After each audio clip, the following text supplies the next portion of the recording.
আপনার জন্য ঝটপট প্রশ্ন। সালসাবিল ঝর্ণার উল্লেখ রয়েছে কোন সূরায়? সূরা দাহর। মুতার যুদ্ধে তৃতীয় সেনাপতি কে ছিলেন? মনে আসছে না। আব্দুল্লাহ বিন রাওয়াহা। রোজার উদ্দেশ্য কি? মনে পড়ছে না। তাকওয়া অর্জন। পূর্ব গৌতা শহরটি কোন দেশে অবস্থিত? পাস। সিরিয়া। রাজধানী মদিনা থেকে কুফায় পরিবর্তন করেন কে?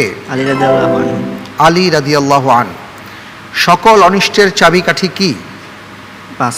মদ। আল ইলমু নূরুন কোন আলিয়া মাদ্রাসার নীতিবাক্য? পাস। সরকারি মুস্তাফাবিয়া আলিয়া মাদ্রাসা। বিবাহের খুতবায় কয়টি আয়াত পড়া হয়? 3টি আয়াত। আলহামদুলিল্লাহ, আমি আপনাকে 8টি প্রশ্ন করেছিলাম। 8টি প্রশ্নের মাঝে আপনি 2টি প্রশ্নের সঠিক উত্তর দিতে পেরেছেন। আপনি সাকুল্যে আজকের পর্বে যে নম্বর পেয়েছেন তা হচ্ছে 74.5 নম্বর। আলহামদুলিল্লাহ, আলহামদুলিল্লাহ, আপনাকে মোবারকবাদ।